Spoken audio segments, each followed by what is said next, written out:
What's up, guys? My name is Eitan Ungar, and welcome to the NCSY Alumni YouTube channel. I'm incredibly proud to be an advisor in the greatest chapter, Teaneck, New Jersey, as well as also to be joining this summer NCSY Built, a 5-week summer program for high school guys, which is bound to be the greatest summer ever.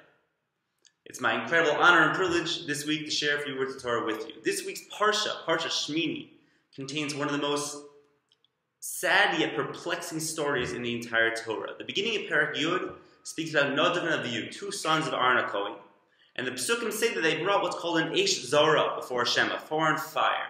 After they bring that sacrifice, the Pasuk tells that Hashem sent down a fire to consume and kill them, which is incredibly troubling because the Medrash tells us that Nadav and Avihu were two individuals on the highest of high levels, higher than Moshe and Aaron themselves. So the question is clear. What went wrong? What did they do wrong? What was so wrong about bringing this offering? And why do they deserve to die? Now Rashi comments here, and of the many answers out there in the Drashim, he quotes two main ones. He says, first of all, they gave a halachic ruling, they gave a psak before the Rebbe Moshe. And the second thing they did wrong was that they were intoxicated, they were drunk when they entered the Mikdash. And because of this, they deserve to die. But Rashi's reasons are troubling in and of themselves, because the Medrash is right that Nadav and Avihu are on such a high level. So first of all, what was so wrong about giving a psak in front of Moshe, in front of their Rebbe, in front of their teacher? If they were greater than Moshe, so then what's the problem?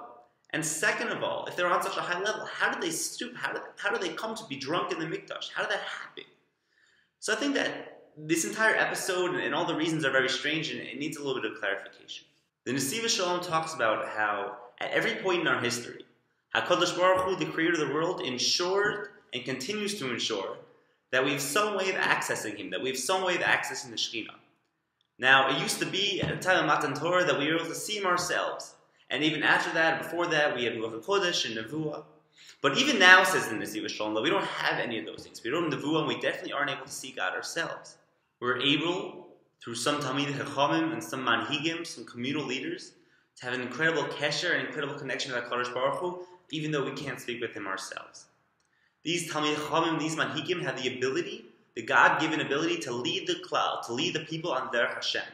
And these people are the people that are most connected to Hashem in this world. Moshe and Aaron, especially because they had Ruach HaKodesh and Nevuah, epitomizes this ability. The Rambam talks at length about how Moshe had a connection with God. Moshe had an ability to have Nevuah with God, unlike anybody else in the entirety of Jewish history. So even though, according to that Medrash, Nadav and Avihu may have been bigger Talmidei Chachamim than Moshe and Aaron were, they weren't blessed with that God-given ability to be a manhig, to be a leader, to be close to God unlike anybody else in the community. And when they brought this offering, when Nadav and Avihu brought this offering to Hashem, they did it without the permission of Moshe and Aaron. They did it without the permission of the people who were closest to God in the community. So even though on a simple level, it would have been completely permissible for them to bring such an offering, since they were on such a high level, they chose to separate themselves from those who were closest to God. And because of that, it was called an Eish Zara, a foreign fire. 18 times in reference to the building of the Mishkan, the Torah says, Kasher tzivo Hashem es Moshe, like Hashem commanded Moshe. Why 18 times? To make it perfectly clear, Moshe was top dog here. Moshe was in charge. Moshe was the most connected. And in the episode of Nadav and Avihu, the pasuk says that they brought an offering asher lo tzivotam, that he didn't command them. Now, most translations, most commentators think that the he is Hashem, that Hashem didn't command them. But then Nesiva Shalom says no, the he was Moshe, that Moshe didn't command them. Hashem made it very clear Moshe was the most connected. Moshe is the leader. Moshe is the person in charge here.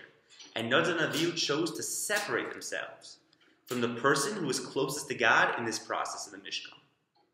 So even though Nadav and Avihu were on a higher level technically than Moshe and Aaron, they failed to recognize that the clear appointment of Moshe and Aaron as the Manhigim, the leaders of Klal Yisrael, because of their incredible connection and their kesher to Hashem, means that even though they might be smarter or bigger Talmidei Chacham, Nadav and Avihu still have to follow Moshe and Aaron's instructions. That's why they are punished. That's why they died, because of the offering that they brought. That's also why they unfortunately fell to the level of being drunk in the Mikdash. Because when you separate yourselves from the people in your life who are closest to God, you're putting yourself in a very, very bad situation. Nadav and Avihu chose to separate themselves from the clear manhikim, the clear people who were closest to God, and it made all the difference. Now, we no longer live in a world of motion and art. No one has the ability to connect to God like they do. No one can have nevuah like they do. But I think the message is still very clear. Every day, it's our responsibility to strive to connect ourselves to the people in our lives that we can identify and we can recognize as being closest to Hashem. To identify and recognize those special individuals in our lives and to build a relationship with them will not only keep us off the wrong path, but will Hashem allow us to ourselves become closer and closer to Hashem. One of the easiest ways to connect yourself to God is to connect yourself to someone in your life who you see as being closest connected to God.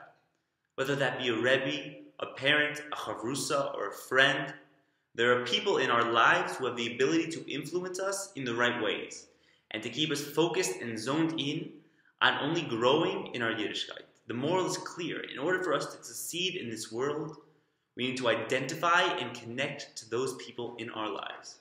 Those people are out there. They're in our lives. And the only way to always make sure we're going up in our Yiddishkeit, to make sure we're always in the right direction, is to not fall into the trap that Nadav and Avihu did, and to always make sure that we're connecting ourselves to those people. Thank you so much for listening. I hope you have a wonderful Shabbos, and please subscribe to the channel to hear more Torah each and every week. Shabbos.